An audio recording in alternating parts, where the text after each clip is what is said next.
এবার তারা একটা গুহার মধ্যে প্রবেশ করলেন। সময় মনে হয় শেষ হয়ে যাচ্ছে, আমি সংক্ষেপে শেষ করছি। গুহার মধ্যে প্রবেশ করেছেন। আল্লাহ তাআলা বলেন ওয়াতাহসাবুহুম আইকাযান, না না না ওহুম রুকুদ। সুবহানাল্লাহ। কোন কয় তোমরা মনে করেছো গুহার মধ্যে তারা বসে বসে তাসবিহ টিপছিল? কয় না না, আমি আল্লাহ তাদেরকে শান্তির ঘুম পাড়াইয়া দিছি। আর জোরে সুবহানাল্লাহ। কয় কেমন শান্তির ঘুম? আল্লাহ তাআলা কোরআনে উদাহরণ দিবেন, শুনবেন কি শুনবেন না?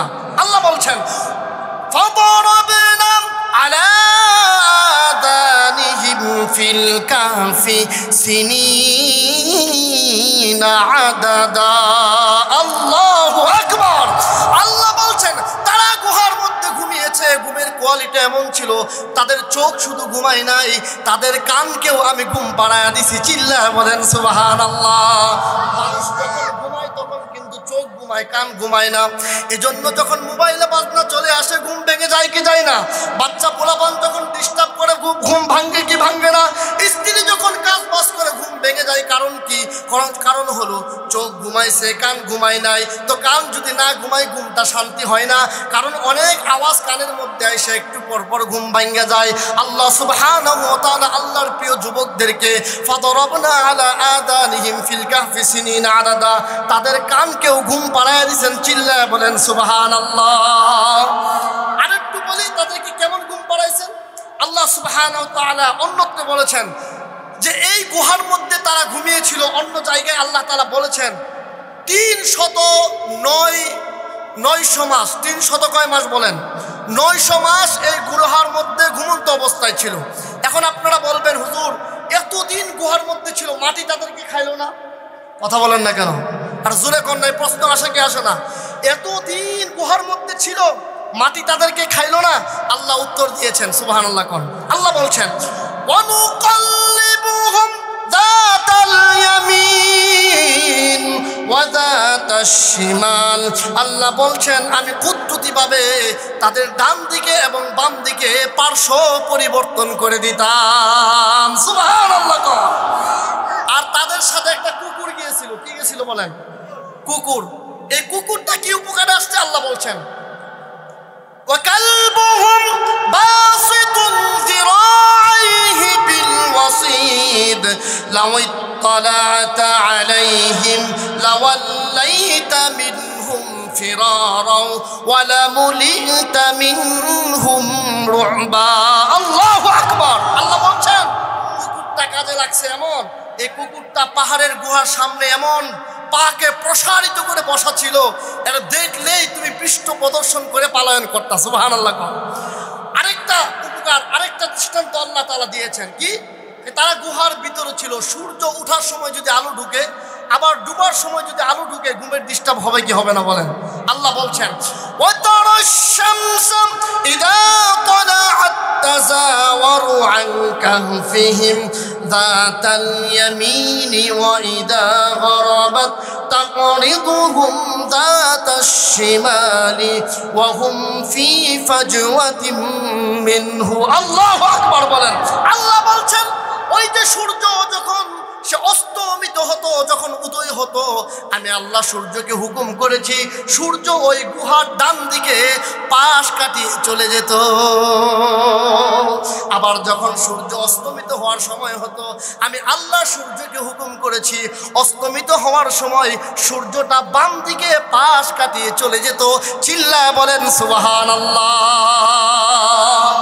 এরপরে আল্লাহ সুবহানাহু ওয়া তাআলা বলেছেন যালিকা মিন আয়াতিল্লাহ, এই সমস্ত কিছু হচ্ছে আমি আল্লাহ তাআলার নিদর্শন। কিয়ামত পর্যন্ত আমি আমার বান্দাদেরকে জানাইতে চাই, যারা তাওহীদের পক্ষে থাকবে, যারা আল্লাহ আল্লাহর রাসূলের পক্ষে থাকবে, আমি আল্লাহ স্বয়ং কুদরতিভাবে তাদেরকে হেফাজত করব। চিল্লায় বলেন সুবহানাল্লাহ।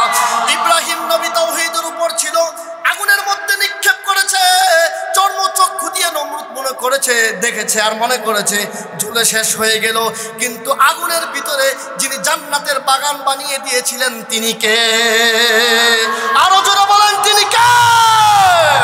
মানুষ যখন বুলেটের আঘাতে ইন্তেকাল করে আমরা মনে করি কত কষ্ট করে পৃথিবী থেকে বিদায় নিচ্ছে। না না না না, জান্নাতের হুরেরা কুলে নিয়ে তাদেরকে নিয়ে যায় জান্নাতে। সুবহানাল্লাহ।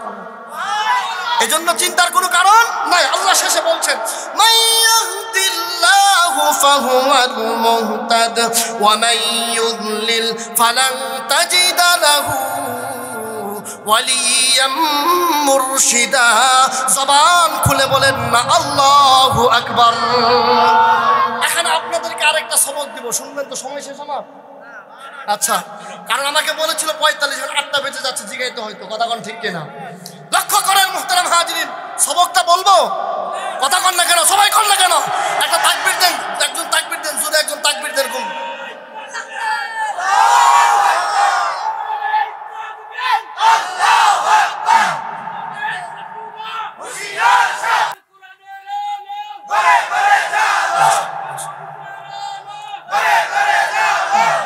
মাশাআল্লাহ। এখানে সবকটা হচ্ছে, একটু লক্ষ্য করেন, জেহানটা খুলেন। আল্লাহ বলছেন মাইয়াহদিল্লাহু ফাহুয়াল মুহতাদ, আল্লাহ যাকে হেদায়েত দেন সে হেদায়েত প্রাপ্ত হয়। সুবহানাল্লাহ কোন। ওয়া মান ইউদ্লিল, আর আল্লাহ যাকে পথভ্রষ্ট করেন, ওয়া মান ইউদ্লিল ফালান তাজিদা লাহু ওয়ালিয়াম মুরশিদা। মিডিয়ার বাইরে আয়াতটা লিখে নিয়ে যাও, এই যে আমি ধরতেছি, এখানে একটা সবক দিতেছি, সেটা হলো মাইয়াহদিল্লাহু ফাহুয়াল মুহতাদ ওয়া মান ইউদ্লিল ফালান তাজিদা লাহু ওয়ালিয়াম মুরশিদা। আল্লাহ তাআলা যাকে হেদায়েত দান করেন সে হেদায়েত প্রাপ্ত হয়। আল্লাহ তাআলা যাকে পথভ্রষ্ট করেন সে কোনো হেদায়েতের জন্য মুর্শিদ, পথ প্রদর্শক খুঁজে পায় না। কথা কোন ঠিক কিনা? আচ্ছা, আমি এই কথাটা তাহলে বলে শেষ করি।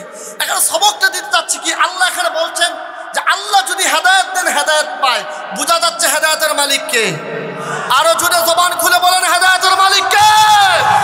এখন যদি কোনো আলেম বা আমি বা কোনো আলেম যদি বলে হেদায়েতের মালিক যদি আল্লাহ হতো, নবী রাসূল কেন পাঠাইতো, ওই আলেমের কথা আপনারা মানবেন? কেন মানবেন না? কারণ হলো এই কথাটা কুরআন বিরোধী। কথা কোন ঠিক কিনা?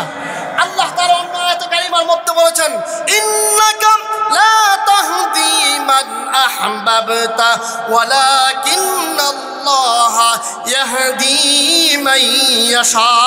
আল্লাহু আকবার। ওগো নবী, আপনি ইচ্ছা করলেই কাউকে হেদায়েত দিতে পারবেন না। হেদায়েত সেই পাবে যার ব্যাপারে আল্লাহ চাবে। সুবহানাল্লাহ কাম। তাহলে আরেকটা আয়াত আপনারা জানেন, ওখানেও বোঝা যাচ্ছে হেদায়েতের মালিক কে। আর কোন আলেম যদি বলে হেদায়েতের মালিক যদি আল্লাহ হতো তাহলে নবী রাসূল কেন পাঠাইতো? ওই আলেম যে গুমরাহি, এটা কি 1 ঘন্টা ওয়াজ করে বলার দরকার আছে? যদি তাই হয় তাহলে এই সাদ সাহেব যে বলেছে উনি আলেম, মেনেছি ততক্ষণ যতক্ষণ কোরআনের পক্ষ ছিল, মেনেছি ততক্ষণ যতক্ষণ সুন্নাহর পক্ষ ছিল, মেনেছি ততক্ষণ যতক্ষণ হকের ঝান্ডা নিয়েছিল। যখন তার বক্তব্য কোরআনের বিরুদ্ধে চলে গিয়েছে তাকে আমরা ঈমানের স্বার্থে মানতে পারি না, মানতে পারি না। সুতরাং স্পষ্টভাবে বলতে চাই, যতক্ষণ পর্যন্ত এই কথা বলবে লেখা দিছে, এই দিছে, সেই দিছে, মানতে চাই না। জাতীয় বিষয় এটা, যতক্ষণ পর্যন্ত প্রকাশ্যে এই কথাকে ফিরিয়ে না নিবে, রুজু না করবে, যতক্ষণ পর্যন্ত জাতির কাছে ক্ষমা না চাইবে, মাওলানা সাদ সাহেব যে বন্ধ কোরআন বলছে তাকে মানতে পারবো না। ঠিক রাখো। লক্ষ্য করেন মুহতারাম হাজিরিন, আমি আর আলোচনা লম্বা করতে পারছি না, হয়তো মেহমান চলে আসছেন।